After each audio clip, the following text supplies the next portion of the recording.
여호수아서 2장 보도록 하겠습니다. 여호수아 2장의 내용에 관하여 초기 기독교 교부들 중에 한 사람을 살펴보도록 하겠습니다. 오리겐이라는 인물이 여호수아 2장에 대하여 설교한 그 내용들 중에 한 단락인데요. 저희들이 함께 나눌 부분이 있어서 제가 여러분에게 소개하려고 합니다.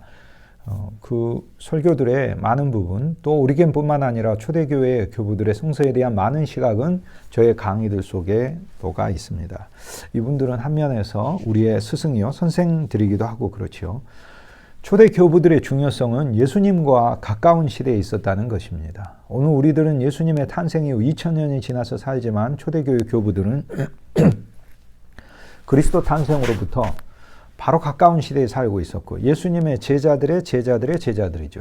손잡벌되는 제자들이죠. 그렇기 때문에 교부들의 성서 해석과 시각은 우리에게 지대한 영향을 줄 수밖에 없는 것인데, 오늘날에 있어서는 많은 경우 간과되고 무시되고 있다, 이렇게 얘기할 수도 있겠습니다. 오직 그리스도 관점이고요, 또 생명의 관점이죠. 오리겐은 특히 경험주의적이고 그릇된 접신주의적인 그런 기독교가 판치는 상황에서, 이질적인 요소가 기독교에 들어온 상황에서 성서적인 기독교로 방향을 바꾼 인물입니다. 오늘 우리들의 사역도 그리스도의 말씀으로 방향을 바꾸는 것이, 그것이 하나님께서 우리에게 원하는 바인 것입니다. 물론 모든 사람들이 다 하나님의 말씀을 좋아하고 또 모든 사람들이 하나님의 말씀을 가장 중시 여긴다고 합니다. 그런데 하나님의 말씀은요, 마태복음 4장에 보면 사탄도 하나님의 말씀을 가지고 그리스도를 시험합니다. 세상에서 성경을 인간보다 더 잘하는 것은 사탄입니다. 바리새인도 성경을 정말 잘합니다. 그러나 바리새인은 성경의 주인이신 그리스도를 모르는 것이고, 그리고는 성경의 표피만 이야기하고 증거하는 것이지요. 서기관은 성경을 줄줄줄 외웁니다. 그런데 그 성경의 모든 내용들이 그리스도를 증거하고 있다는 사실에 대해서는 알지 못합니다. 그리고 그리스도를 따르려고 하지 않습니다. 이것은 우리가 성경을 아는 것이다, 이렇게 얘기할 수가 없겠죠. 표면적으로 성경을 읽지만 그리스도의 보혈을 매 귀절마다 적용하는 것이고, 그리스도의 보혈은 십자가를 적용하고 새 언약을 적용하고, 새 언약 안에는 그리스도의 살아있는 피이기 때문에 부활하신 그분이 우리에게 뿌리시는 그 피를 적용하는 것입니다. 주님의 죽으심만을 가리키는 것은 아닙니다. 그리스도의 피는 지금도 살아있어서 내게 영적인 생명을 수혈해 주고 계시는 생명의 피인 것이죠. 그 피의 관점에서 하나님의 말씀을 읽는 것이지요. 왜냐하면 라합의 이야기에 여호수아서 2장에 보면 붉은 동아줄은 라합의 가정만 구한 동아줄이 아니고 정탐꾼도 구한 동아줄이기 때문에 그렇습니다. 이 부분에 대해서는 더 자세히 살피겠습니다만, 우리가 하나님의 말씀을 볼 때 하나님의 말씀조차도 붉은 줄에 의해서 구해지는 것입니다. 즉 진정으로 우리에게 유용한 말씀은 그리스도 예수의 피와 그분의 새로운 언약을 적용한 말씀으로 볼 때 이해되는 것이죠. 단순히 십자가를 적용해서만 본다는 뜻이 아닙니다. 그리스도는 살아계셔서 당신의 살아있는 피를 오늘 우리에게 수혈해주고 있습니다. 그리고 그 피는 생명이기 때문에 그 피 안에 새로운 사랑과 생명이 있는 것이죠. 여호수아 2장에 대한 오리겐의 설교 중에 한 단락을 보도록 하겠습니다. 이 내용은 본 영상의 설명란에 나와 있습니다. 교부들의 성경주예라는 책에도 나와 있고, 우리말로 번역된 책 이름이죠. 교부들의 성경주예. 원래 영어로 하면 Ancient Christian Commentary 시리즈입니다. 내용 시작합니다. Outside this church, 이 집 바깥에서. 자, 정탐꾼이 이 집 바깥으로 절대 나오지 말라고 얘기를 하죠. 기생 라합에게 나와 내 집을 구해달라 그러니까 너와 내 집, 믿음의 집, 이 집에서 절대 바깥으로 나가지 말라. 만약 나가게 되면 이 모든 일에 대하여 하나님의 저주의 피가 너희들에게 내린다, 이렇게 얘기를 하는 것이죠. 이 집 바깥으로 나가지 말라. 즉 이것은 outside the church, outside this house, 이 집 바깥은, 이것은 바로 그리스도의 교회 바깥을 가리킵니다. 그리스도의 교회는 조직으로서의 교회를 가리키는 게 아니라 그리스도의 몸으로서의 교회를 가리킵니다. 그리스도의 몸에 붙어 있어야, 그리스도에 붙어 있어야 그리스도의 몸이 되어야 구원이 있는 것이죠. 그러니까 그리스도의 몸으로서의 교회를 말하는 것입니다. 그럴 땐 인간의 조직으로서의 교회를 의미하는 것이 아니라 그리스도의 몸으로서의 교회에 있어야 구원을 받는 것이다. 그리고 그 몸은 생명의 몸을 의미합니다. Anyone goes outside. 누구든지 밖으로 나간다면 he's responsible for his own death. 그는 그 자신의 죽음에 대하여 책임이 있습니다. 네가 이 집 바깥으로 나가면은 이 죽음에 대한 모든 책임은 네가 진다. 이렇게 얘기하죠. 그 피가 너의 머리로 돌아갈 것인 것이죠. 그러나 우리는 그리스도의 몸 안에 있기 때문에 우리의 죽음에 대한 책임은 그리스도께서 지시는 것이죠. This is the significance of the blood. 이것이 바로 피의 중요성이다. 예수의 피의 중요성이다. For this is also the purification. 이것은 바로 정결이다. That is manifest through the blood. 그리스도의 피를 통하여 명백히 나타난 하나님이 우리에게 주시는 정결하게 하시는 것이다. In that the sign hangs in a window. 창문에 이러한 표식이 굵은 줄이 매달려 있는 것은 I think this is indicated. 이렇게 생각해 볼 수 있다. A window, 창이라는 것은 is that which illumines the house. 그 집을 비추는 빛이다. And through which we receive light. 우리는 빛을 받으며 not wholly but enough. 창문이 비록 작아서 모든 빛을 다 받는 것은 아니지만 그러나 충분하게 우리는 이 빛을 받는다. Enough to suffice for the eye. 우리 눈과 우리의 시각을 위해, 우리의 비전을 위해 충분할 정도로 빛은 들어온다. Even the incarnation of the Savior. 그리스도 구주께서 이 땅에 육신으로 계실 때 did not give us pure wine. 그분은 우리에게 순전한 포도주와 the whole aspect of divinity. 하나님의 신성에 속한 모든 것을 그분이 육신으로서 주신 것은 아니다. 그분은 영으로서 주셨죠. But through his incarnation. 그러나 그의 성육을 통하여 just as through the window. 마치 창문을 통하여 빛이 그 집 안으로 들어오든 그리스도 예수는 성육신을 통하여 우리의 집 안으로 들어왔고 He makes us. 그리스도께서는 우리를 Behold, 보게 하십니다. The splendor of divinity. 하나님의 신성을 그리스도 안에서 보게 하십니다. 라고 이야기를 하고 있습니다. All those cleansed in the water. 모든 사람들 물로 세례를 받고 and by the Holy Spirit. 그리고 하나님의 영에 의해서 정결하게 되고 and in the blood of our Lord and Savior Jesus Christ. 그리고 주 예수의 피에 의해서 거룩하게 되는 것입니다. 라고 이야기를 합니다. 여호수아 2장은 기생 라합이 구원하는 이야기만 나오는 것이 아닙니다. 그리스도의 조상이기 때문에 기생 라합의 이야기가 중점적으로 나오는 것입니다. 오늘 우리가 하나님 앞에 구원받을 때 단순히 우리가 한 사람으로서 구원받는다는 것은 그것은 하나님께 의미는 있는 일이지만 진정으로 기생 라합으로서 하나님의 생명의 책에 우리의 이름이 쓰여지게 되는 그 의미는 오늘 우리들을 통하여 그리스도 예수가 우리 심령에 태어나고 그리고 많은 이들의 심령에 우리의 가족과 이웃과 친지와 만나는 모든 자들의 심령에 그리스도가 태어나야 하기 때문에 하나님께서는 우리를 기생 라합으로서 받아주신 것이지요. 그것이 바로 기생 라합의 이야기가 여호수아 2장에 성경에 나오는 이유입니다. 그리스도가 아니면 사실상 기생 라합도 어떤 의미가 없습니다. 그가 그리스도를 낳는 조상이 되었기 때문에 그렇습니다. 여호수아서 전체를 보면 여호수아에 의해서 땅을 실제적으로 정복하죠. 모세에게는 창세기, 출애굽기, 레위기, 민수기, 신명기의 이 전체 과정을 통하여 하나님은 말씀하셨고 그리고 이것을 실제 이루는 것은 여호수아이죠. 율법을 통해 우리는 하나님의 말씀을 들었고요. 이 율법 안에 들어있는 모든 하나님의 풍성한 약속들을 우리의 삶에 실제로 이루시고 적용하시고 이것을 우리들에게 풍성이 되고 축복이 되게 하시는 분은 또 앞서서 싸우시는 분은 그리고 그 중간의 과정에서조차도 함께 계시는 분은 그리스도 예수이십니다. 과정에 계시기 때문에 이스라엘 백성들이 요단을 들어가라고 할 때도 먼저 명령하시는 분이 그리스도시고요. 그 요단 안으로 이스라엘 백성이 들어갔을 때도 제사장이 백성들과 함께 있었지요. 백성이 다 지나갈 때까지 함께 있었죠. 우리의 참 대제사장이신 예수, 참 여호수아는 모든 백성이 강을 건널 것까지 함께 있는 것이고요. 그게 언약궤가 중심에 있지 않습니까? 또 요단에 잠기는 그 환경에서도 이스라엘 백성들과 함께 같이 있는 것입니다. 그리스도 예수는 아브라함의 자손이시죠. 아브라함에게 하나님께서는 약속한 자손을 주셨는데 약속한 자손은 예수 그리스도시죠. 아브라함에게 이삭을 약속하고 야곱을 약속하고 그의 아들들을 약속하고 하신 것만이 아니고 이것은 다 모형입니다. 그리스도 예수가 실제입니다. 이들을 통해 그리스도 예수가 나왔기 때문에 그렇습니다. 정말 좋은 것은 나와 여러분은 사실 모형입니다. 오늘 우리들의 삶도 고통도 모형입니다. 그리스도만 실제입니다. 그러나 놀라운 것은 주 예수 그리스도께서 당신의 영원한 생명을 우리에게 주셔서 이 모형이 실제에 참여하게 되었다는 사실입니다. 그러므로 우리들의 삶은 더 이상 허무하지 않고 하나님의 은혜가 충만하고 하나님의 생명이 가득한 삶이 되게 하시는 것이지요. 아브라함의 믿음은 한 자손을 얻고 땅을 얻는 것이었는데 아브라함의 생애에 있어서 아브라함이 얻었던 땅은 샀던 땅은 아내 사라의 무덤이었어요. 창세기 23장에 보면 아내 사라의 매장의 이야기가 창세기에서 가장 긴 장으로서 등장하고 있습니다. 아내의 죽음의 이야기, 이것은 이스라엘의 모든 어머니의 죽음의 이야기인데 그래서 길기도 하지요. 하지만 오늘 약속의 땅이라는 것은 그리스도 예수 안에 사라, 하나님의 은혜가 묻혀져 있다는 것을 이야기합니다.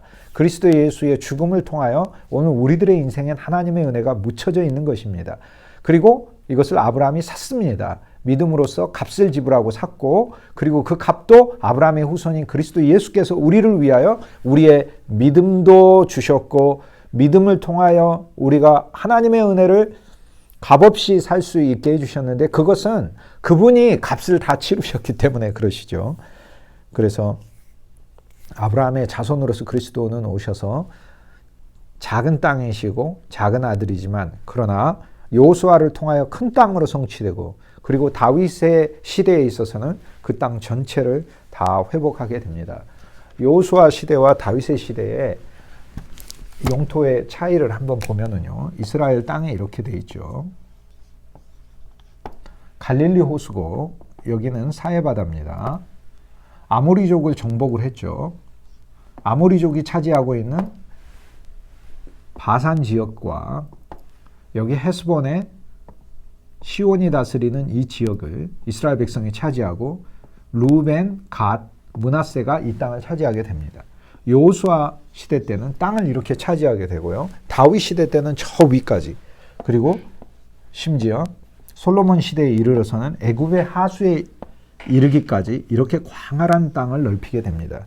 우리는 내주하시는 그리스도 예수, 즉 여호수아를 통하여 우리와 함께 하시고 우리와 대장 되신 예수 그리스도를 통하여 세상과 경계로 하고 있는 우리 외적인 삶에서도, 그리고 지성소를 향하여 나아가는 하나님의 사역에 우리 인생이 받쳐지는 그 비전에 있어서도 그리스도께서 우리의 근거를 마련하시고 앞서 싸우시죠. 그런데 우리가 그리스도 예수를 참 다윗으로, 즉 새 예루살렘의 비전을 가지고 참 다윗이 옛 다윗처럼 다윗의 용사들과 함께 옛 다윗이 예루살렘을 세운 것처럼 참 다윗은 새 예루살렘을 세우기 때문에 우리가 그리스도 예수와 함께 나의 모든 비전이 새 예루살렘이라고 하는 것을 세우는 게 비전이 있다면, 새 예루살렘은 나와 여러분이 새 예루살렘이고 여러분의 가정과 여러분의 교회와 여러분의 모든 만나는 관계 속에서 그리스도 예수의 생명의 연결이 바로 새 예루살렘인 것입니다. 이것이 우주적으로 확장되어 있고 시간을 초월하여 확장되어 있어서 믿는 아담부터 시작하여 마지막 사람까지 모두가 함께 있는 것이 새 예루살렘이죠. 바로 이 새 예루살렘을 여호수아는 정복했고 다윗은 이곳을 수도로 삼았고 그리고 영토로 확장했기 때문에 우리가 그리스도를 더 좋아하고 존중하고 그분의 통치에서 순종하면 순종할수록 그리스도의 풍성의 땅은 넓어지는 것이다 라는 것을 알 수 있습니다. 이스라엘 백성들이 요단을 건너기 전에 이미 하나님은 여기에 있는 어마어마한 아모리족의 영토를 이스라엘에게 주셨습니다. 아모리족을 이겼다는 이야기가 결코 작은 이야기가 아니라고 제가 누차 말씀드렸습니다. 이 아모리족의 이 거대한 땅을 하나님께서 순식간에 민수기 21장의 전쟁을 통해서 승리하게 하셨습니다. 여호수아를 통하여 앞서 싸워서 이기게 하셨죠. 헤스본을 장악하고 아모리족의 여기 헤스본의 왕 시온을 패배시키고 바산의 옥이 이스라엘을 대적하자 이스라엘은 바산의 옥과 싸워 이들 영토를 오히려 다 차지하게 됩니다. 그래서 이곳이 바로 약속의 땅이 되는 것이죠. 이미 우리가 약속의 땅 안에 들어가기 전에 하나님은 우리에게 정말로 큰 풍성을 주셨습니다. 여러분, 우리들의 삶이 우리가 그리스도를 향해서 나아가는 것이지만 실제로 하나님은 우리의 변경에 있는 곳에서도 그리스도 예수 그분이 우리의 은혜가 되어주시고 우리의 참으로 감사한 복이 되어주셨어요. 우리가 감사할 수 있는 것이 얼마나 많은지 그것은 하나님 앞에서 정말 헤아릴 수 없는 것입니다. 이미 하나님은 우리에게 승리를 주셨다라는 것을 가르쳐주고 있습니다. 시편 135편에는 아모리족을 이긴 이야기가 애굽에서 나온 하수 다음에 이어서 이스라엘 백성들에 의해서 노래되고 하나님을 찬송하고 있는 내용으로 소개되고 있습니다. 시편 135편 10절에 그가 많은 나라를 치시고 강한 왕들을 죽이셨나니 대표적으로 이야기하는 게 시편 135편 11절에 곧 아모리인의 왕 시온과 바산 왕 옥과 가나안의 모든 국왕이다 라고 이야기를 해요. 자, 아모리족을 이긴 이 말씀은 민수기 21장에 나오는데 민수기 21장은요 십자가의 장입니다. 모든 장이 십자가의 장이지만 성경의 모든 장이 십자가의 장입니다. 십자가는 영원한 현재이기 때문에 모든 장이 십자가, 창세기 1장도 십자가의 장입니다. 어둠에 하나님의 영이 와서 품은 것도 십자가이고 빛과 어둠을 나누신 것도 그것도 십자가이고 그 다음에 사망의 물이 갈라지는 것도 십자가입니다. 물이 더 물러가서 땅에 드러나는 것도 십자가고 모든 것은 다 그리스도 예수의 십자가입니다. 수고하고 고난 가운데 자녀를 낳는 것도 십자가고요. 여인의 후손이 뱀의 머리를 밟는 것도 십자가죠. 그런데 특히 민수기 21장의 십자가의 장이에요. 민수기 21장에 보면 그 유명한 이스라엘 백성들이 하나님을 배역하였더니 불만과 악심을 품었더니 불뱀이 나와서 이스라엘 백성들을 물어서 죽였잖아요. 그때 모세가 구리뱀을 만들어 들었는데 이 구리뱀을 보고 이스라엘 백성들이 구원을 받았죠. 이 이야기는 요한복음 3장에 나옵니다. 여러분 요한복음 3장 16절 성경에서 제일 그리스도인들의 유명한 장이죠. 하나님이 세상을 이처럼 사랑하사 독생자. 그런데 그 요한복음 3장 16절 바로 그 앞기절에 보면은 14절부터 그리스도께서는 민수기 21장에 바로 이 사건을 언급하고 계셔요. 광야에서 모세가 뱀을 든 것처럼 인자도 들려야 하리라 이렇게 얘기하시면서 니고데모에게 가르쳐주는 십자가, 율법으로서 자기가 자기를 개선하려고 하는 그 십자가는 이제 새로운 십자가임을 가르쳐줘요. 내가 뱀이라는 것을 깨닫고 구리뱀이신, 뱀을 심판하러 오신 진짜 뱀은 아니시죠. 구리뱀이에요. 뱀의 형상과 모습만 가진 우리의 죄 때문에 뱀의 형상이 되신 그리스도 예수 안에서 우리가 심판받은 존재라는 것을 깨닫는 그 믿음 아래서 우리는 구원을 받은 것이죠. 그러므로 요한복음 3장 16절에 누구든지 저를 믿는 자마다 이렇게 얘기했을 때 그 저는 하나님이 사랑하시는 아들인데 바로 그 앞 귀절에 보면은 인자도 들려야 하리라 라고 말씀하고 계시는 거예요. 인자도 들려야 하리라. 인자도 뱀처럼 들려야 하리라. 그러니까 어떤 아들을 믿는 거예요. 나의 죄가 되셔서 죽으신 아들. 그 정도로 내가 뱀이라는 것을 믿는 믿음이 있는 거예요. 내가 뱀인 거예요. 그런데 그리스도의 십자가에서 내가 달린 거예요. 하나님의 어린 양으로 새로 태어난, 십자가를 통하여 하나님의 어린 양으로 새로 태어난 거지 처음 났을 때부터 하나님의 양이다 이렇게 얘기할 수는, 물론 영혼의 관점에서는 그게 맞는 얘기지만 그러나 시간의 관점에서 우리가 세상을 살 때는 우리가 인생을 살면서 죄를 저질렀기 때문만이 아니고 태어나면서부터 죄악 중에 출생하여 우리에게 아담의 후손이기 때문에 뱀의 본성이 있는 거죠. 민수기 21장에 구리뱀을 만들어 구원하셨어요.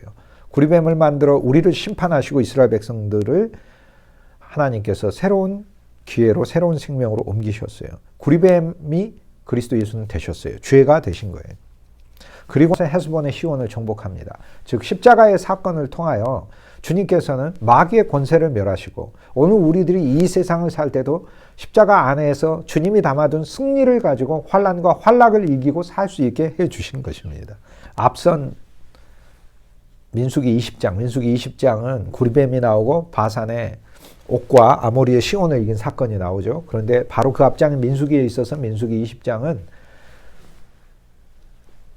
무리바, 모세가 반석에서 물을 낸 사건이 나옵니다. 모세가 반석에서 물을 낸 사건은 출애굽기에 나오고 민수기에 나오는데, 그런데 민수기에 나오는, 즉 민수기의 여정에 있어서 가데스 바네아까지 와가지고 이스라엘 백성들이 가데스 바네아까지 와 그 근처인 무리바에서 모세가 반석을 명하여 물을 내야 하는데 하나님께서 반석을 명하여 물을 내라고 했죠. 그런데 두 번 치게 되죠. 그리스도 예수는 미리 반석을 쳐서 물이 나왔습니다. 마사와 무리바에서 그리스도께서는 마사에서 쳐서 십자가의 고난을 통하여 그의 옆구리가 갈라지며 물과 피가 나왔기 때문에 이제 우리는 그리스도를 명하여 물을 얻을 수 있는 것입니다. 공고하고 어렵고 힘들고 그럴 때 언제나 그리스도를 굳게 말씀하면 되는 겁니다. 내게 생수를 내시오. 그러면은 그리스도 예수는 우리에게 생수를 낼 겁니다.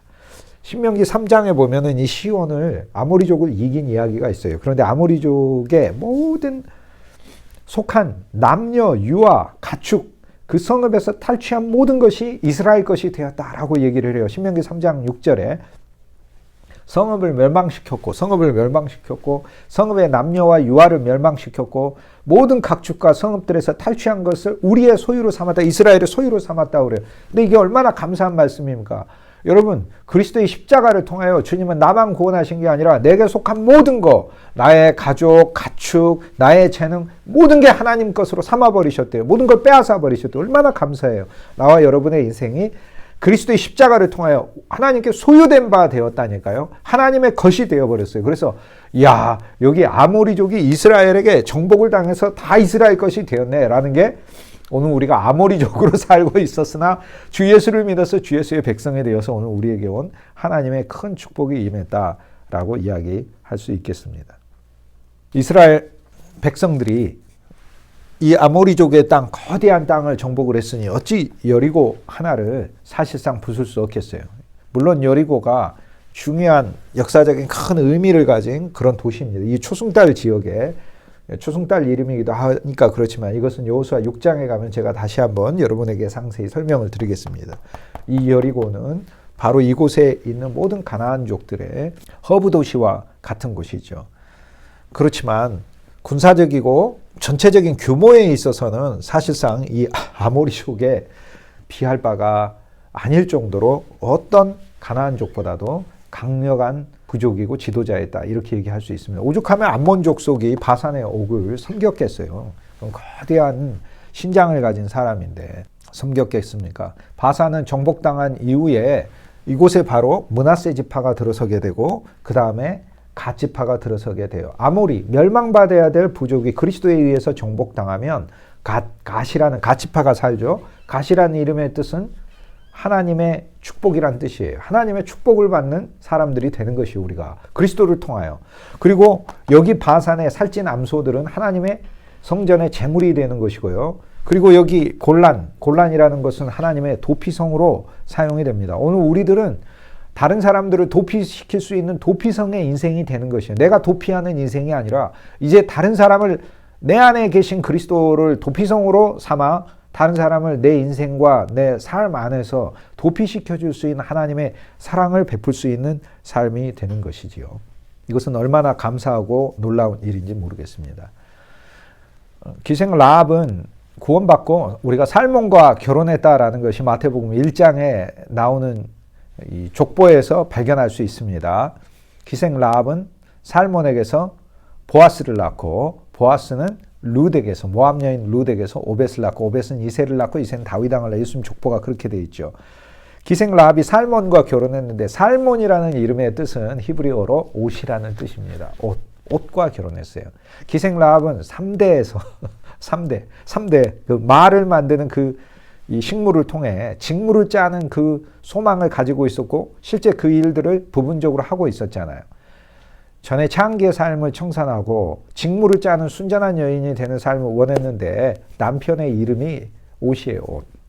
이것은 바로 그리스도 예수가 참 오심을 가리키는 이름입니다. 구약 성경에 나오는 모든 하나님의 사람들의 이름은 예수 그리스도 안에서 우리가 선물 받을 그 의미들을 가르쳐주고 있습니다. 3대를 갖고 직업을 갖는 것을 라합이 소망했는데 그는 정말 자신의 과거와 삶을 다 덮어주고 사랑해 줄 수 있는 한 사람을 만났습니다. 그가 바로 살몬이죠. 그런데 오늘 우리들이 참 신랑은 그리스도 예수인 것입니다. 우리들은 남자도 그리스도께는 여자인 것입니다. 그리스도 앞에서는 성숙한 그리스도인은 여성만 있는 것입니다. 모두가 그리스도의 신부인 것이지요.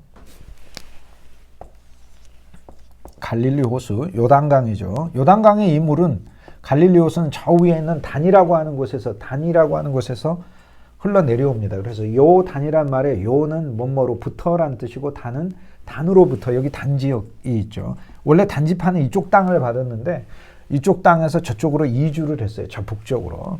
우리는 단지파의 본성이 있죠. 하나님이 여기에서 사역하기를 원하시는데 우리는 우리 선호와 우리 기호에 따라 마음대로 옮겨다니는 그런 본성이 있죠. 여기 사해바다 갈릴리 호수가 있고요. 이스라엘의 주위에 백성들이 원래 살고 있었다고 했습니다. 여기 에돔족이 있습니다. 에돔족. 그 다음 여기 모압이 있습니다. 여기 모압이 이렇게 살고 있고요. 그 다음 여기 암몬이 여기 살고 있습니다. 이렇게 암몬이 살고 있고, 여기 아모리족이 이렇게 많이 있었는데 여호와 하나님께서 이 아모리족을 멸하시고 이 땅을 이스라엘의 세 지파에게 주었다고 했죠. 여기는 루벤 지파가 차지를 합니다. 자, 얼마나 감사한 일입니까? 제일 먼저 차지를 합니다. 야곱의 12아들이 있죠. 루벤 첫째 아들이죠. 장자. 그 다음 레위, 시므온, 루벤, 시므온, 레위, 유다 이렇게 되죠. 이 아들들이 있는데 거기에서 장자인 유다가 12명의 아들들 중에 이사갈, 스불론, 갓, 아셀, 요셉, 베냐민, 단, 납달리 이렇게 12명의 아들이 있잖아요. 야곱의 12명의 아들들 중에 첫 번째 아들이 루벤입니다. 루벤, 시몬, 레위, 유다 이렇게 4명의 아들이 태어나는 거죠. 레아에게서요. 그리고 나중에 이사갈, 스불론 이렇게 6명의 아들이 낳고, 레아의 여종 실바에게서는 갓과 아셀이 낳고, 라헬에게서는 요셉과 베냐민을 낳는데 라헬의 여종 빌하에게서는 단과 납달리를 낳습니다. 12아들들이 있어요. 그런데 그 모든 12아들들 중에 가장 처참한 실패를 한 아들이 루벤인데 루벤이 약속의 땅을 얻잖아요. 얼마나 감사하고 놀라워요. 이건 홍해를 건넜기 때문에 그리스도에 의해서 새로운 사람으로 새로운 생명을 얻어서 하나님으로부터 기업을 받게 되는 놀라운 복을 소유하게 되었습니다. 어린 양의 피로 구속함을 받았죠. 애굽에 있을 때 이 루벤은. 그러므로 오늘 우리들은 루벤으로서 우리가 그리스도 안에서 장자이신 그분 안에 참여하고 있는 것입니다. 루벤이 아모리족의 땅이 하나님에 의해서 정복된 다음에 가장 먼저 기업을 얻고 그 다음에 여기 갓 지파가 얻고 이 거대한 땅을 므낫세가 얻게 됩니다. 그래서 이 세 지파가 땅을 얻게 된다라는 것이에요. 자, 여기에서 이제 강을 한번 살펴보도록 하죠. 에돔과 모압 사이에 사해 아래쪽에 강이 하나 있는데 이게 세렛 강입니다. 세렛. 성경에 세렛 강, 세렛 또는 세렛 강이죠. 세렛은 자라나는데 가지를 쳐주는 것을 의미를 하죠. 세렛 강을 건너면서 이스라엘은 비로소 하나님 안에서 영적인 훈련에 있어서 실패의 훈련도 우리에게 유익이지만 이제는 승리로 넘어가게 되는 것이죠. 여기 강이 세렛강이 있고요. 그 다음 이 사해바다 중간에 강이 하나가 있는데 이 강이 바로 아르논이라는 강입니다. 아르논이라는 강이에요. 이렇게 가면 빠르지만 에돔과 모압이 길을 안 비켜줬다고 했죠. 그래서 이렇게 세렛강을 건너고 가는데 여기 아모리족이 있었던 것이죠. 이 아모리족이 바로 이스라엘 백성들을 공격하는 것입니다. 왜냐하면 이스라엘이 이렇게 올라가서 이렇게 해서 요단을 건너서 가려고 하니까 아모리를 통과할 수밖에 없는데 아모리가 절대 허락을 하지 않죠. 그래서 아모리가 이스라엘 백성들을 공격을 하게 되는데 이스라엘 백성들이 모압 평지에 이르는 동안 아모리족과 전투가 벌어졌고 아모리족을 정복한 겁니다. 그리고 하나님은 한 번에 이렇게 어마어마하게 많은 땅을 이스라엘에게 주십니다. 이것이 하나님의 풍성이고 역사입니다. 그래서 이렇게 엄청난 땅을 이렇게 주신다니까요. 이게 아르논 강이고요. 그 다음에 갓 지파하고 므낫세 지파의 이 경계가 되는 이 중간에, 즉 요단강이 이렇게 흐르면 요단강 중간에 강이 하나, 이 강은 그 유명한 야복강입니다. 야복강. 이 야복강은 족장 야곱이 건넌 강이죠. 야복강을 위로 삼촌 집에 갈 때도 건넜고 다시 내려올 때도 건넜죠. 야복나루를 건너면서 하나님의 천사와 씨름하게 되었죠. 브니엘이라고. 그리고 숫곳이라는 곳에서 장막을 치고. 그래서 이 야복강은 이스라엘의 역사에 있어서 굉장히 중요한 강입니다. 이 야복강의 의미는 어디냐면 요단강 동편에, 즉 약속의 땅의 한 절반이에요. 약속의 땅의 한 절반이에요. 우리는 이 땅을 살면서 그리스도 안에서 지성소로 들어가는 그리스도가 있으며 내 생활과 삶 안에서, 내 가정 안에서 경계선에 살면서 이방 백성을 만나면서 우리는 그리스도를 누리고 그리스도를 증거하고 그리스도를 흘러보내야 되는 그 삶 안에 살고 있어요. 그런데 오늘 우리들이 그러한 삶이 있기 위해서는, 즉 라반과 같이 10번이나 속이는 사람과 함께 살면서 생명의 사람이 되기 위해서는 우리는 야복을 건너는 야곱의 신앙의 체험이 우리에게 필요한 것이죠. 야곱을 조성하신 하나님의 역사가 우리 삶에 일어나야 하는 것이죠. 그래서 강이 성경에서 우리에게 알려주는 유명한 세 강을 우리가 알 필요가 있습니다. 야복강, 아르논강, 세렛강이에요. 세렛강. 성경에는 등장을 하지 않지만 역사에는 유명한 이스라엘에 있는 강이 하나가 또 있어요. 그 강은 바로 갈릴리 호수 쪽에서 연결되어 있는 야르묵이라고 하는 강이에요. 야르묵이라는 강. 야르묵. 이 강의 이름은 야르묵입니다. 야르묵강이에요. 이 야르묵강은 나중에 이 이스라엘이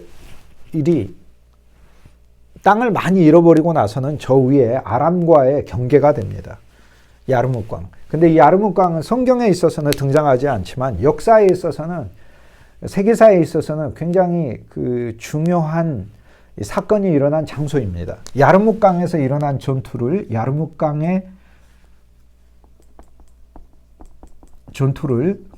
역사에 있어서는 전환점을 가져온 전투다 이렇게 부르는데 이 전투는 AD 636년에 일어났어요. 이 전투는 누가 싸웠냐면 나중에 이 땅에 저기 아라비아 반도에 이슬람이 나오게 되죠. 마호메드에 의해서 610년 마호메드에 의해서 AD 610년 마호메드에 의해서 이슬람이 나오고 이슬람이 아라비아 반도를 순식간에 점령을 하고 마호메드를 따르는 아라비아의 움마야드 군대가 북상을 하면서 지역들을 이슬람화 시키면서 정복하게 되는데 그때 비잔틴 군대하고 싸우게 되죠. 여기 동로마 지역의 군대와 이슬람의 군대가 처음 전투를 벌인 게 바로 야르묵강의 전투. 물론 전투는 그 전에 벌였지만 대대적이고 엄청난 임진왜란의 마치 명량해전과 같은 전투를 벌인 게 야르묵강의 전투. 그런데 이 전투에서 동로마 제국이 패배한 결과가 뭐냐면 이 땅을 전부 다 이슬람에게 뺏기게 됩니다. 이때로부터 이슬람 지역이 된 거죠. 중동이. 그럼 언제까지? 세계 1차 대전까지 1914년까지 그 중간에 잠깐 십자군이 잠깐 동안 이 땅을 회복한 적이 있지만 그것은 100년도 안 되는 기간 잠깐이고 AD 636년 즉 640년 이후로부터 1917년까지 1300년간이죠. 1300년에 가깝게 이 땅은 정확히 이야기하면 한 1200년 조금 넘습니다. 1200년 동안 이슬람의 땅이었어요. 이슬람의 땅으로 바뀌어버리게 된 결정적인 전투가 야르묵강의 전투다 그 얘기입니다. 그것은 이제 성서에 나와 있는 성서시대 전투가 아니라 기독교의 역사에서 AD 636년에 비잔틴 제국과 이슬람의 전투가 야르묵강에서 일어났다라는 걸 알 수 있죠. 우리가 성지순례 가면 아니 아브라함 이삭을 바쳤다는 그 바위 위에 나중에 오르난의 타작마당에 서고 그 타작마당을 다윗이 사게 되죠. 그리고는 다윗이 성전을 짓기 위하여 모든 준비들을 기본적인 토대를 갖추죠. 그리고는 그 아들 솔로몬이 짓습니다. 이것은 영광스러운 일이죠. 다윗이 안 짓고 솔로몬이 짓는 건 더 영광스러운 일이에요. 아니 여러분이 이 세상에서 어떤 영광을 보는 것보다 여러분의 자녀가 이 세상에서 여러분보다 더 큰 영광을 보는 게 더 엄청난 행복 아닙니까? 다윗은 여호와여 내가 성전을 짓겠나이다 그랬더니 야 네 아들 솔로몬이 지을 거다. 다윗은 얼마나 기뻤겠어요. 아 하나님께서 나만이 아니라 내 후손 대대로 하나님께서는 내 왕조를 함께 해주시고 사용하시는구나 라는 것을 고백할 수 있으니까 얼마나 감사해요. 죄악의 피를 다윗이 어쩔 수 없이 수많은 사람들과의 전쟁에 있어서 볼 수밖에 없었고 그 죄악의 사람들의 피가 다윗의 손에 묻어 있었기 때문에 하나님께서는 야 너의 아들을 통하여 성전이 더 순전하고 온전하고 영광스럽게 나에게 바쳐지는 것이 너의 가문을 위하여 얼마나 좋은 것인지 모른다 라고 하는 거죠. 하나님은 이처럼 다윗을 사랑하시는 거예요. 하나님께 성전을 올려드리는 바로 이 놀라운 일조차도 하나님께서는 다윗의 가문에서 가장 영광스럽게 하나님을 찬송할 수 있고 하나님께 감사와 그 놀라운 구원의 역사를 송축할 수 있는 성전, 그 성전을 다윗이 아닌 솔로몬에 의해서 지어지게 하는 그 일들을 다윗을 위해서 행하시는 것이죠. 그래서 이것이 얼마나 또 감사한 일인가라는 걸 알 수 있어요. 그런데 바로 그 성전에 솔로몬이 지었던 성전이 나중에 무너지게 되고 헤롯이 또 성전을 세우는데 로마가 또 무너뜨려요. 그런데 그 자리에 이슬람 사원이 서 있잖아요. 우리가 성지순례 가면 거기 이슬람 사원이 서 있잖아요. 예루살렘에 가면 황금돔에 사원이 서 있습니다. 근데 우리는 이제 궁금하죠. 왜 갑자기 저기 황금돔에 이슬람 사원이 저기 서 있을까? 저기 예루살렘 성전 자리라는데 야르무강의 전투에서 여기가 원래 로마 제국의 동로마 제국의 땅이었는데 동로마 제국이 패배하고 이슬람한테 이 지역을 내어주면서 예루살렘이 이슬람에게 우마야드 이슬람에게 점령당하게 되고 그리고 거기에 황금 모스크가 들어서게 된 것입니다. 그러니까 야르무강의 전투의 그 영향은 아직까지도 우리에게 내려오고 있다. 이렇게 얘기할 수 있겠죠. 자, 강을 다시 한번 보도록 하겠습니다. 제가 여러분에게 이렇게 계속해서 반복해서 말씀드리는 것은 이게 한 면에서 이 지리가 어렵기 때문에도 그렇지만 이 지리의 의미들을 우리들이 역사적인 측면에서 신학적 측면에서 영적 측면에서 적용하면 훨씬 더 하나님의 말씀을 이해하는 데 풍성하기 때문에 그렇습니다. 자, 이스라엘 백성들이 시내산에서 나와서 가데스 바네아 있죠. 여기 시내산이 있죠. 여기 에돔이 있습니다. 그래서 에돔족을 옆으로 돌아서 갔는데 여기 모압이 있다고 했죠. 에돔, 모압, 암몬이 있죠. 여기 거대하게 아모리족이 있죠. 아모리족의 절반 위쪽은 바산 지역이죠. 바산 지역은 오기 왕을 하고 있었고 아래는 헤스본이라는 도시를 중심으로 시혼이 다스리고 있었어요. 왕 이름이에요. 옥왕, 시혼 왕, 아모리족. 그러나 하나님께서 이 지역을 이스라엘 땅에게 주셨습니다. 아모리족을 패배시키고. 그러니까 그리스도를 통하여 얻은 첫 번째 승리가 얼마나 놀라운가라는 걸 우리는 알 수 있어요. 어마어마한 거예요. 약속의 땅 안에서도 하나님께서는 우리에게 주신 거예요. 우리가 약속의 땅으로 들어갔을 때 주님은 진실로요. 우리의 일터와 가정과 우리의 환경 안에서 주님은 승리를 진짜 체험하게 해주십니다. 이건 변경에 있는 것이기 때문에 우리의 환경과 일터와 우리의 가정과 우리가 겪는 모든 일에서 정말 승리하게 해주셔요. 이 승리를 더 확실하게 누리고 싶다면 요단이신 그리스도 안으로 빠져보세요. 여러분에게 위기가 있고 어려움이 있고 고난이 있고 환란이 있습니까? 그러면 그리스도 안으로 정말 빠져보세요. 그때야말로 주님을 신뢰할 때 아닙니까? 주님이 일하실 때 아닙니까? 그리스도만 남을 수 있는 때 아닙니까? 그 고난을 통하여 고집스러운 나, 불신의 나, 교만의 나는 처리되고 그리스도만 남을 수 있는 좋은 때가 아닙니까? 그러나 하나 알 것은 내가 그리스도 안으로 빠지기 시작하고 주 예수의 이름을 불렀을 때 우리가 알아야 할 것은 이스라엘 백성들을 위해서 아모리족을 멸망시켰던 것처럼 하나님은 우리를 위하여 환난과 환락을 이미 멸망시키고 우리를 승리의 땅에 인도하셨다는 사실을 우리는 믿음으로 고백할 필요 있습니다. 이미 그리스도 안에서 이긴 이 역사를 우리는 믿고 나가는 거죠. 자, 여기에 강이 4개가 있다고 했죠. 에돔과 모압 사이에 세렛강이 있고요. 세렛강이 있고 모압과 암몬 사이에 그리고 여기 아모리족이 있죠. 그 경계에 아르논강이 흐르고 있고 그래서 아르논강이 여기에 모압 평지가 평평한 곳이 나오게 됩니다. 원래는 모압이 이렇게 살고 있었으니까 모압 평지인데 모압 역시 아모리족에게 이 땅을 뺏겼어요. 여기는 암몬도 이렇게 원래 크게 살고 있었고 모압도 이 지역이 영토가 이렇게 쪼그라든 게 아니고 원래 이 지역까지 크게 살고 있었어요. 이건 무엇을 가르쳐주죠? 관습적이고 종교적인 신앙 안에 머물러 살면 하나님의 생명 안에 있는 살아있는 신앙 안에 우리가 있지 못하면 아모리족에 패배하여 영토를 잃게 된다. 즉 신앙이 점점 잠식되게 된다라는 것을 알려주고 있는 것이죠.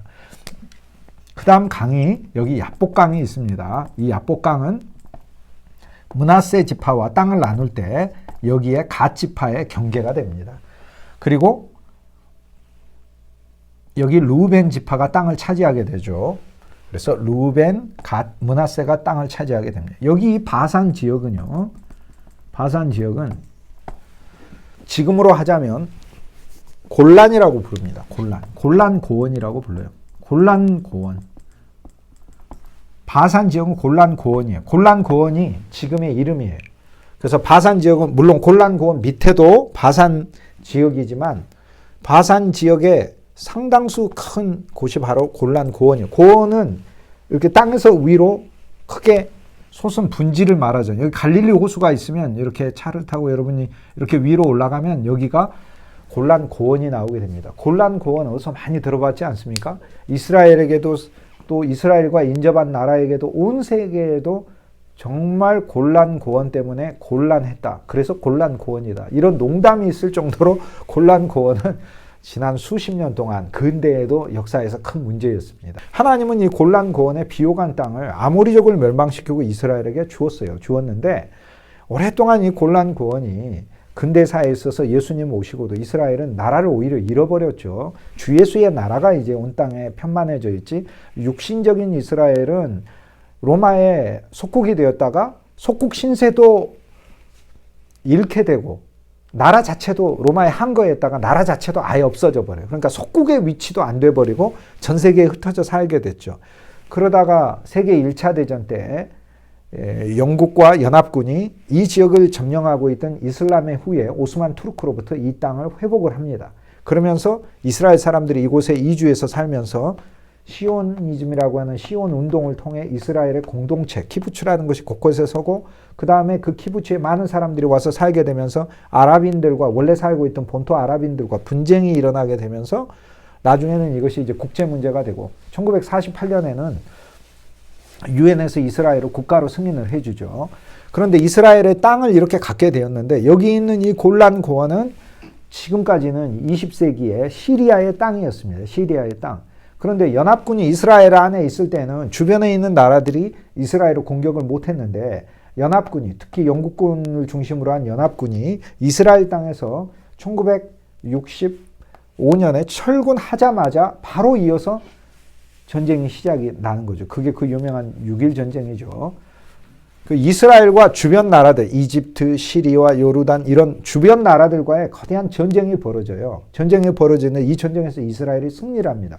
승리를 하고 나서는 여기가 시리아 땅인데 차지를 해버려요. 그러니까 바산 지역을 차지한 사건이요. 민수기 21장에 일어났던 이 사건이 역사에서 3000년도 더 지나서 실제 일어나 버린 거예요. 물론 이 지역은 이스라엘의 바산을 차지한 채 계속 있다가 더 위까지 다윗 왕이 이 모든 땅들을 다 차지하게 됩니다. 그래서 여호수아에서 땅을 넓히고 다윗 왕은 이 땅을 더 확장해서 창세기 15장에 하나님께서 아브라함에게 말씀하신 저기 위에 유브라데 강으로부터 저 아래에는 애굽의 하수 여기까지죠. 그러니까 여기에서 이제 여 위로 올라가 저기까지 다윗을 통해서 땅을 차지하게 돼요. 이것은 그리스도 예수, 참 다윗이신 그리스도 예수, 다윗의 자손 예수 그리스도니까 예수 그리스도는 참 다윗으로 우리에게 오신 거예요. 그래서 우리를 다윗의 자손 되게 하시는 거죠. 그리고 그분은 다윗의 자손이고 다윗의 뿌리이시죠. 그렇기 때문에 다윗을 창조하신 분이고 다윗을 세상에 내신 분일 뿐 아니라 육신으로는 다윗의 후손으로 오셔서 다윗의 왕조를 가지고 오셨기 때문에 이 모든 땅을 다 회복하셔서 오늘 우리 이방에서 살고 있는 우리들도 승리를 거두게 하고 이 세상에 있는 우리들이 오히려 홍해를 건너서 저편에 있는 애굽의 백성들에게 하나님의 가축으로 기를 수 있도록 우리에게 사명도 주시는 놀라운 일들을 하는 거죠. 여호수아를 통하여 우리는 이 땅을 얻으며 예수 그리스도를 통하여 얻으며 즉 여호수아로서 예수 그리스도를 통하여 이 땅을 얻으며 다윗으로서 예수 그리스도를 통하여 더 많은 확장을 성경에서 우리에게 얘기해 줍니다. 이것은 바로 오늘 우리가 여호수아를 좋아하고 찬송할 뿐만 아니라 그분과 함께 주 예수 그리스도를 우리가 우리의 왕국을 함께 짓는 새 예루살렘을 짓는 다윗은 옛날 예루살렘을 세웠잖아요. 그러니까 우리는 새 다윗과 함께 새 예루살렘을 짓는 삶 안에 있게 되면 하나님께서 우리에게 허락하시는 거대한 영토, 유브라데로부터 홍해라고 하는 거대한 하나님이 허락하시는 우리 삶의 영역, 사역의 영역, 활동의 영역, 이 영역이 훨씬 더 넓어지게 하신다라는 것이에요. 그리고 얼마나 감사합니까? 이 바산 지역 골란 고원이라고 했죠. 이스라엘이 6.1 전쟁을 통하여 1967년에 이 전쟁에서 승리를 하고 그리고는 이 땅을 40년이 넘도록 차지하고 있었습니다. 그런데 이 땅이 지난 2000년 동안은 아랍의 땅이고 국가적으로는 지난 100년 동안 시리아의 땅이었기 때문에 유엔에서는 계속해서 시리아에게 돌려주라고 했어요. 이 땅을. 그래서 이스라엘과 시리아가 협약을 맺고 골란 고원을 돌려준다. 골란 고원 돌려준다. 이렇게 했는데 골란 고원을 돌려주기가 참 어려운 게 성지 순례를 가시면 갈릴리 호수에서 위쪽으로 올라가면 여기 이스라엘의 키부츠를 다 세워놔 버렸어요. 키부츠가 보통 사이즈가 아니에요. 어마어마해. 그리고 여기 있는 땅들을 다 현대식으로 개간을 해놨어요. 그런데 그 땅을 다시 다 내놓고 시리아한테 다 주고 여기서 다 철군한다고 이스라엘이. 제가 성지를 갔을 때는 이스라엘은 전혀 철군할 생각이 없는 것처럼 보였어요. 하지만은 유엔에서 그리고 미국이 강력하게 중동의 평화를 위해서 이스라엘 보고 이 골란 고원을 다시 돌려줘라 이렇게 이야기를 하는 거죠. 근데 그럼에도 불구하고 이스라엘이 끝까지 버텼는데 근자에 IS 사태가 일어났잖아요. 이슬람 스테이트라고 이슬람 극단주의적이고 원리주의적이고 파괴주의적인 이슬람 그룹이 나와가지고 시리아라는 나라가 무정부 상태의 나라가 돼버려서 그러니까 사실상 시리아라는 국명이 있지 시리아가 국가 기능을 못하게 되면서 이 골란고원 문제가 더 이상 국제 문제가 안 돼버렸어요. 저절로 골란고원이 지금 이스라엘의 땅이 되어버렸습니다.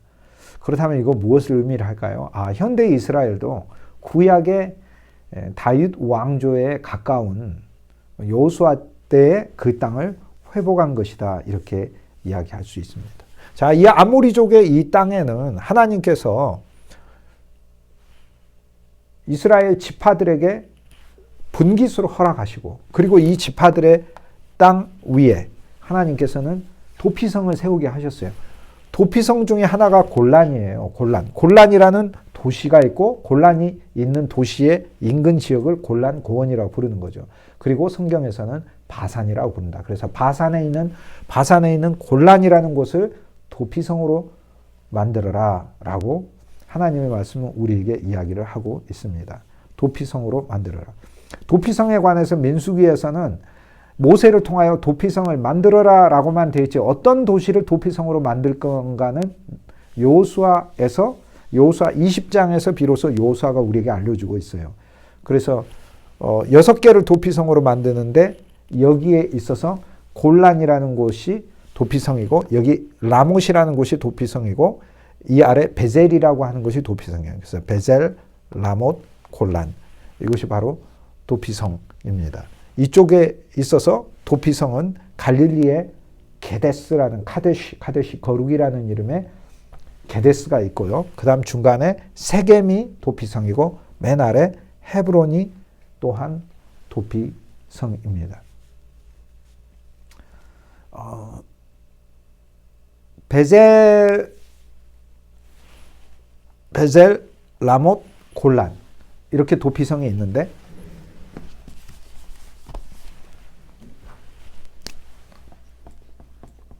이것은 여호수아 21장에 가면 베젤, 라못,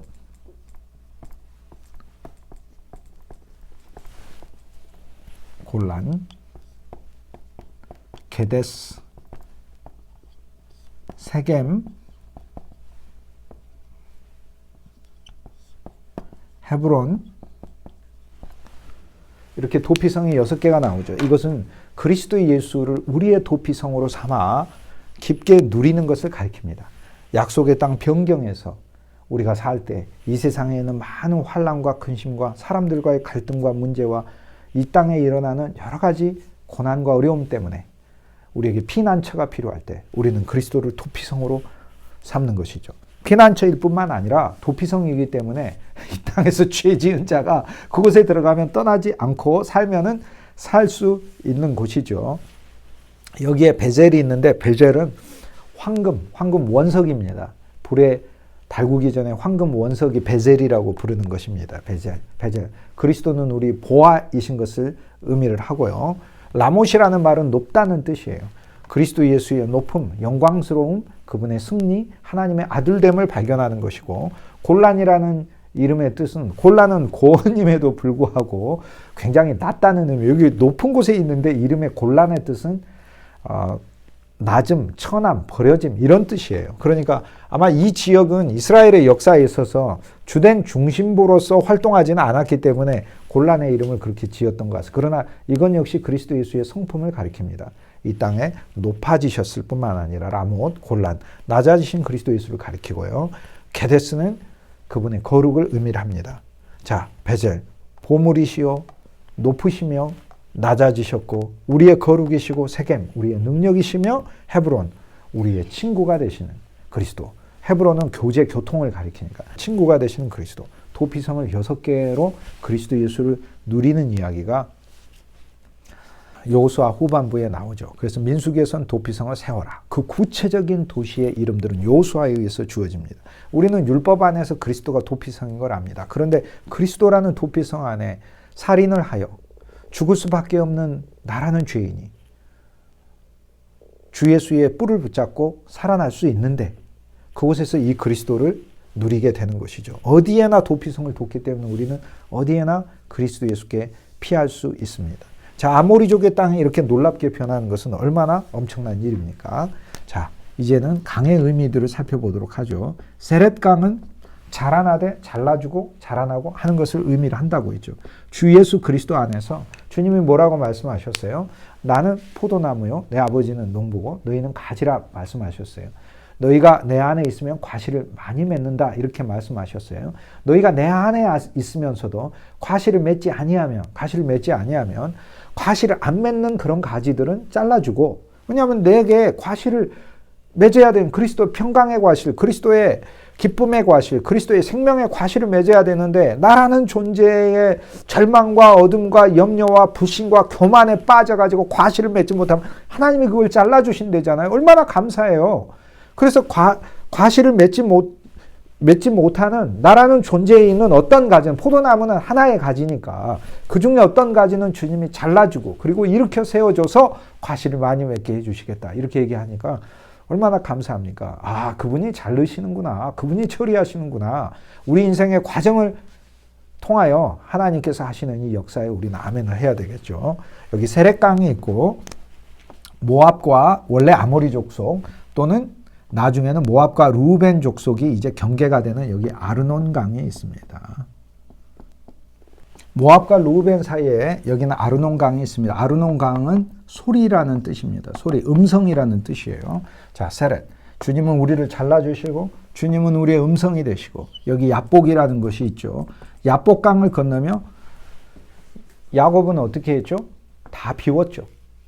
근데 스스로 못 비워요. 주님의 천사를 만나 그의 환도뼈가 부러지면서 그의 능력이 비워진 것입니다. 그것이 하나님의 능력으로 힘입는 거죠. 내가 부러지는 게 이기는 겁니다. 내가 부러져야 주님이 이기시는 거고 주님이 이기시는 게 내가 이기는 겁니다. 야복은 비우다라는 뜻이에요. 그래서 비움.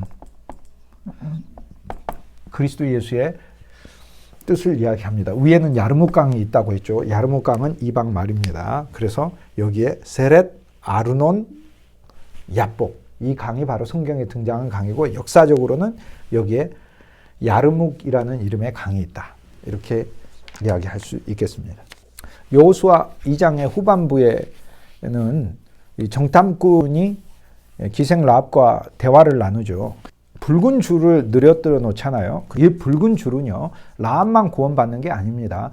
이 붉은 줄을 늘어뜨려 놓아서 두 정탐꾼이 붉은 줄을 타고 창문을 넘어서 여호수아에게 가게 되죠. 그래서 이 붉은 줄은 둘을 다 구하는 줄입니다. 정탐꾼을 구하는 줄이고 라합을 구하는 줄입니다. 이것은 무엇을 의미할까요? 정탐꾼은 오늘 우리에게 오신 신약과 구약이라는 하나님의 말씀이잖아요. 말씀의 사자들이죠.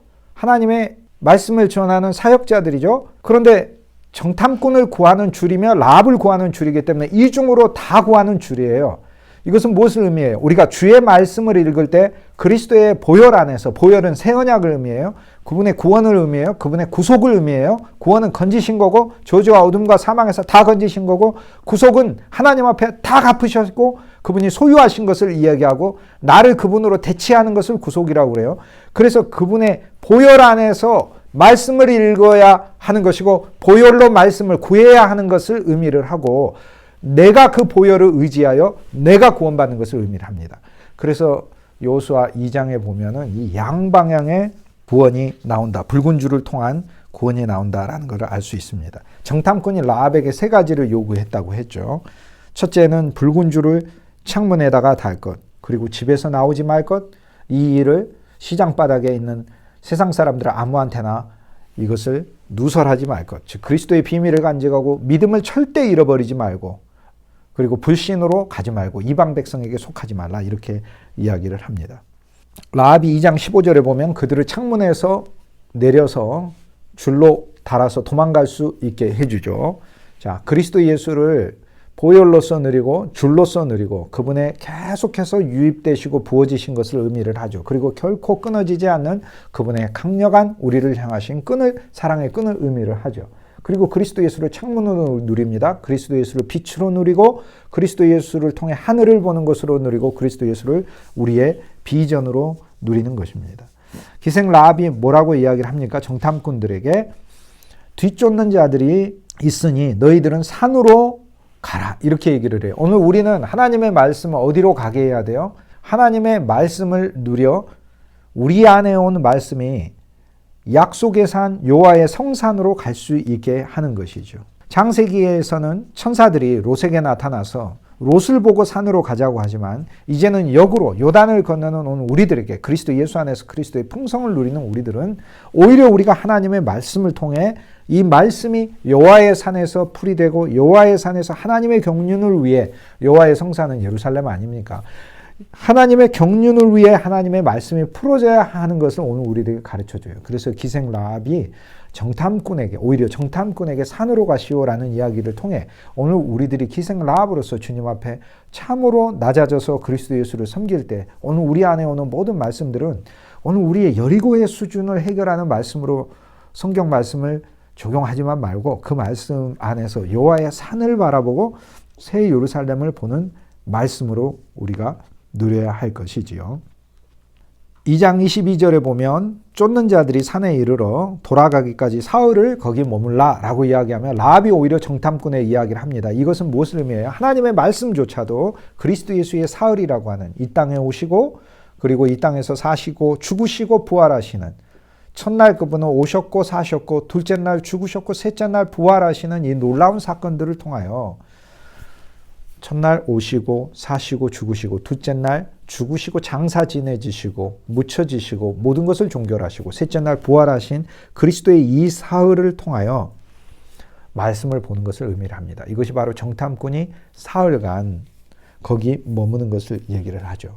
이제는 말씀이 우리한테 사흘을 머무르라고 할 뿐만 아니라 우리가 하나님의 말씀을 사흘 안에서 볼 수 있는 신앙을 가르쳐주고 있습니다. 우리는 모든 말씀을 그리스도 예수 안에서 보는 것이고 모든 말씀을 그리스도의 생애를 통해 그리스도의 죽으심을 통해 그리스도의 장사 지냄을 통해 그리스도의 부활을 통해 그리스도의 승천을 통해 모든 말씀을 그리스도를 통해 보는 것이지요. 그리스도를 통해 볼 때 그리스도의 말씀이 되는 것이고 그리스도의 생명이 오늘 우리들에게 있는 것입니다. 그리고 그 정탐꾼 두 사람은 여호수아를 만나 2장 마지막에 보면 이 모든 일을 다 알리게 되는 거죠. 결국에 우리 안에 내주하시는 예수 그리스도 그분과의 교통이 바로 이루어지는 것입니다.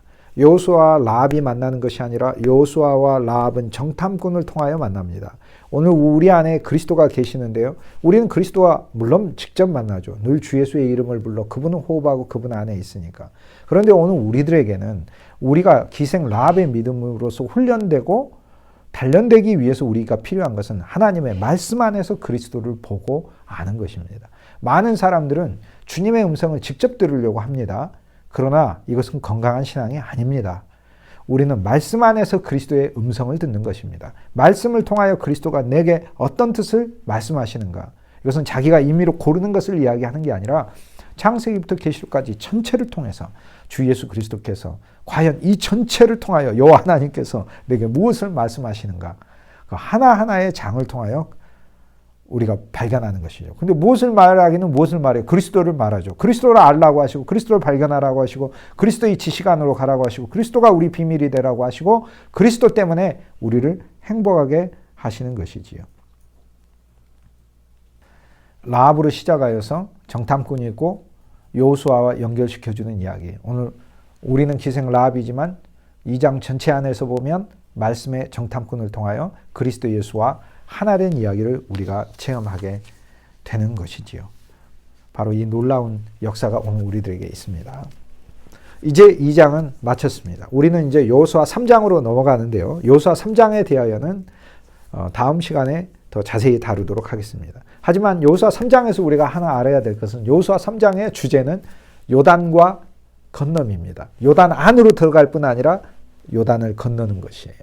요단 안으로 들어가고 요단을 건너는 가운데 이 사건이 주는 의미가 무엇인가가 여호수아 3장에 자세히 오는 우리들에게 전달되어 오는 것입니다. 관리로서의 그리스도, 또 내주하시는 그리스도, 그리고 우리의 생명 되시는 그리스도, 여호와이신 그리스도, 세밀한 음성으로서 말씀하시는 그리스도가 다 누려집니다.